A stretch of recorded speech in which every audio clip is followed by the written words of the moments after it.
Hi strangers, if you're like me, you've gone through approximately 3 haircuts at this point and you've baked about a dozen loaves of bread and you've renovated a shed full of spiders. Or you're a photographer that wants to talk about bounce flash. That sounds like you. We should talk. I am really excited because today we are going to be talking about bounce flash, which is very exciting for me as a natural lighting photographer. Because when I say I'm a natural lighting photographer, what I really mean is I'm a natural lighting photographer, unless the lighting necessitates that I use some other form of flash, in which case I do, because I'm a professional. I like to say that I'm a natural lighting photographer because I definitely prefer ambient light. And my goal when I'm shooting is not to recreate the mood or the feel. I want the vibe to be the same. Whenever it's all said and done, I want it to feel like warm and romantic and candlelit if that's how the day was happening. But I also want people's faces to be lit properly and for them to be able to see themselves. So I just lost the light. But part of me has a problem with the fact that I have used this label of natural lighting photographer because I think sometimes photographers label themselves as things and then we think that they don't do other things. Like I call myself a natural lighting photographer, but I will totally use flash. And the reason that I think it's important for me to specify and have this conversation with you is, first of all, we aren't talking about flash nearly enough, and we aren't hanging out with each other at weddings, like unless you're second shooting for somebody who does something totally different. Like you might not be exposed to the like little things that each of us are doing. So I think this is a really great conversation to have. And also the fact that we give ourselves these labels like natural lighting photographer or photojournalist might lead people to believe that we, like I said, don't do certain things. The reason I bring this up and the reason I think it's important is because I had a second shooter who was very lovely, but he had taken a workshop with somebody who taught him to shoot in all manual. Manual is fine, but when he was shooting with me, we weren't divide and conquering. It was our first time shooting together, so we were really like in the same room the entire time, and his autofocus kept beeping, and I was like, hey, do you mind turning off your autofocus? Hey, I have new lights now. I was like, hey, do you mind turning off your autofocus? And he said, oh, I don't use autofocus. I shoot all manual. And I was like, oh no, manual focus. And it turns out that he went to a workshop where they basically said that they shoot all manual, and he was either led to believe or just didn't fully understand that it didn't include manual focus. Like for the most part, when you're doing photojournalism, autofocus is fine. There's nothing wrong with using auto settings, but he didn't know that autofocus was even on his camera. And he had taken a workshop and it was like a pretty expensive workshop. I know, it's a long story. I don't want to get bogged down in the idea that I need to stay true to some arbitrary title that I give to myself just because I want to say that I'm a natural lighting photographer. So we are going to talk about bounce flash. I'm also really excited to have this conversation because I went to school for photography. So I took like a studio lighting class. I had an internship at a portrait studio. I've had an internship with a pretty heavy-handed lighting editorial photographer. Whenever I was living in Texas, I've done food photography, I've done editorial work, and I'll occasionally do shoots for like Baltimore Bride magazine, and I feel very comfortable using studio lights, and I don't think everybody has that background, and I think it's worth for us to have that conversation knowing that that is my background and that's kind of where I'm coming from. And if you watch the last video, it's all about flattering lighting, and that video was building up to this one. We really needed to have the conversation about what flattering lighting was for us to have this conversation today. So if you haven't watched that video yet, it's a really good one. It talks about flattering light. So this is the flash that I use. It's a Godox V1C. It's fairly inexpensive. I have a backup that's like a proper Canon flash. And before that, I had like a Pro Photo that broke on me. And I have some images to show you from that because that was a fun time. I just couldn't figure out what was wrong with my flash for a while. But this is the flash that I use. The only time that I'm really going to bring out my flash for the most part on a wedding day is going to be during cocktail hours where we're indoors, during receptions where we're indoors, anytime there's kind of dance photos, during toasts, anytime where the lighting maybe isn't necessarily as nice as it could be, and I just want to make things a little bit more flattering. Even when we are in a giant church and it doesn't seem like there's anything to bounce your light off of, here are some examples that are showing you that it is a great idea to have your flash on your camera bouncing it off of something. If you want to do off-camera lighting and you want to get your flash a little bit closer to one of those giant columns that are in these churches, so be it. I'm a minimalist. I'm never going to get to that point. So basically, whenever I'm shooting family formals like this, it's shooting my flash off at almost full power. And I have to be very slow and methodical with how many pictures I'm taking for my flash to be able to recharge. And I'm going to have a couple examples to put in here so you guys can see what I'm talking about. But this is the flash that I use. If you walk away from this video knowing nothing else, please know that whenever you are shooting bounce flash, your flash is no longer your light source. It technically is, but your light source becomes wherever you're pointing it. So the same way that you would never shoot somebody at noon and just put them out in a field is the same reason that you don't want to point your flash straight up. You don't want to do this. The thing that I'm getting all the time at wedding receptions is your flash is pointed the wrong way, and it's because it literally always is. It's always pointed kind of back and to the right. So I am bouncing off of this. This is my light source. This becomes like a giant softbox that I am reflecting my light off of. And for the most part, I'm shooting in TTL, so as I'm walking away from walls, I don't have to be as mindful of all of the little ceilings changing or obstacles that are getting in my way. I just want to make sure that I'm not like backing my way all the way up to a wall. This is basically creating a giant softbox for me to use. So if I were taking a photo of a person right here, hi, there's not a person there.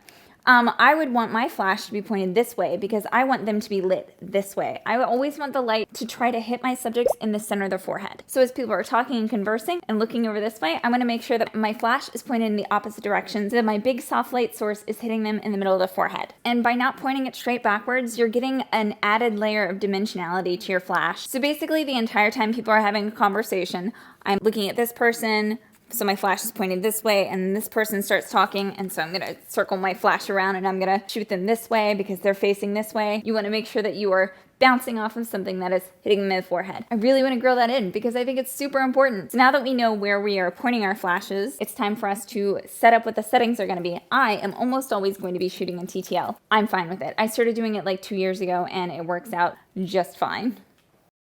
This is going to vary a lot depending on the setting that you're in and kind of what you're going for. So the first thing that you're going to adjust on your camera is going to be your shutter speed. Ideally, you want to be shooting whatever the sync speed is for your flash for your camera. I'm usually shooting with a shutter speed of 200th of a second, but if you're shooting in a venue that has fluorescent lighting, for example, then you'll get the weird thing where half the image is dark and you're like, why is this happening? So you might have to shoot at like a 60th of a second to avoid that, which kind of sucks, but that is your starting point. So you're going to want to set your shutter speed first. I usually have my aperture set on something like, I don't know, 2.0 or 2.5 whenever I'm shooting reception pictures, but that's usually the place that I start with. But the ISO that I'm using is going to be the biggest thing that changes things up. And the settings that you use in your flash and whether or not you use flash are going to depend a lot on the outcome that you're trying to get. So if you are in a situation where the room is already pretty well lit, but you want to bring down the ambient light a little bit because maybe some of the lights are blown out and you want to show off those light fixtures a little bit more, add a little bit of flash. And then it'll automatically make those lights come down a little bit. If you're in a situation where you want to embrace the DJ lights a little bit, one thing that I always recommend is shooting into the DJ lights. It kind of sucks to shoot at the DJ table, but it's a lot easier and it sort of adds to the drama if you shoot into the DJ lights because then they become like your rim lighting, which is kind of nice. Here I was shooting at ISO 2000 because it was a pretty pop and dance party, and so I wanted a little bit more of the DJ lights. Here are a couple more examples. You can see by looking at these images that the light is hitting her in the center of her forehead. Just an example where you want to make sure that your flash is pointed the correct way. Here's a couple more examples where I have a higher ISO so that I can embrace a little bit more of the DJ lighting. So here is what it looked like without flash, so you can see it was just basically a blue and purple room.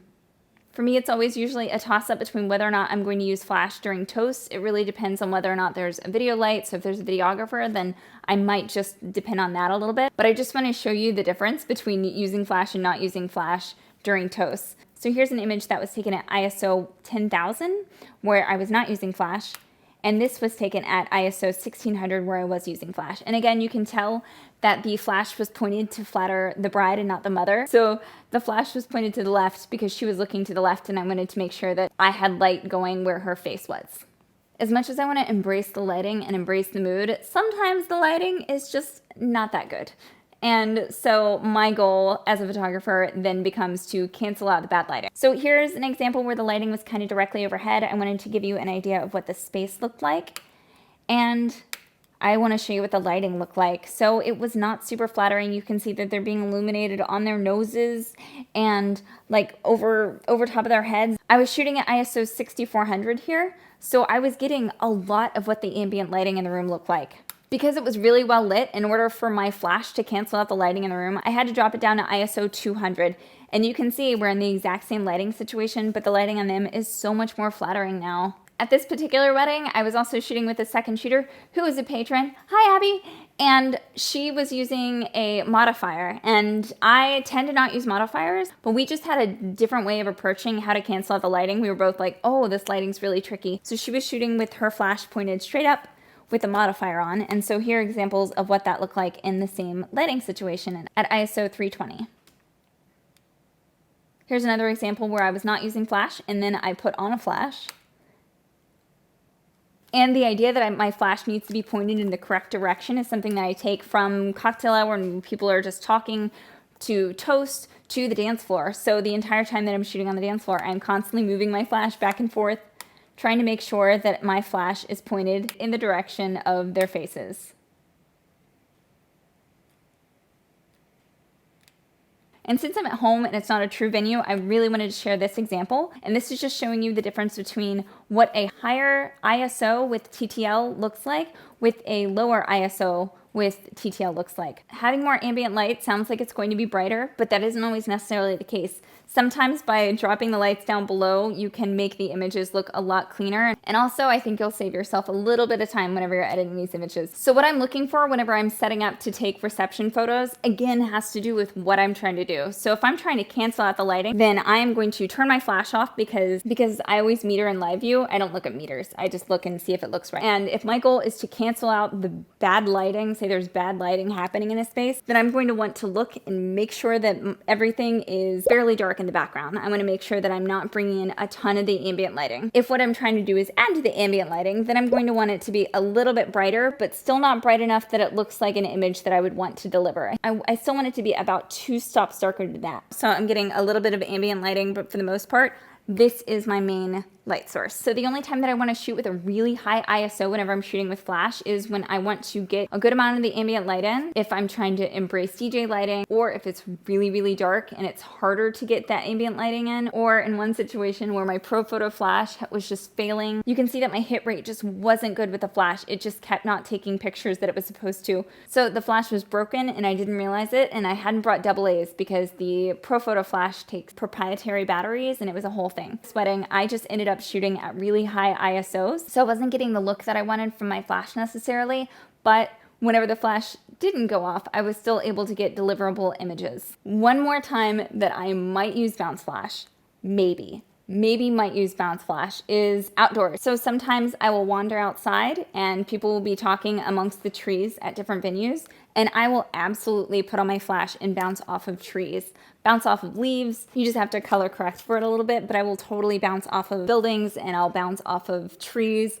I'm not against that. If you see blue hour lighting photos that I've done for the most part though, those are usually done with a video light, and I'm happy to talk about doing portraits with a video light if that's something you guys want to hear about. I also don't really use off-camera flash. The only thing that I will do is occasionally set up a video light on a light stand at a reception. And something that I'm not really talking about here just because I haven't really had to use them lately are gels.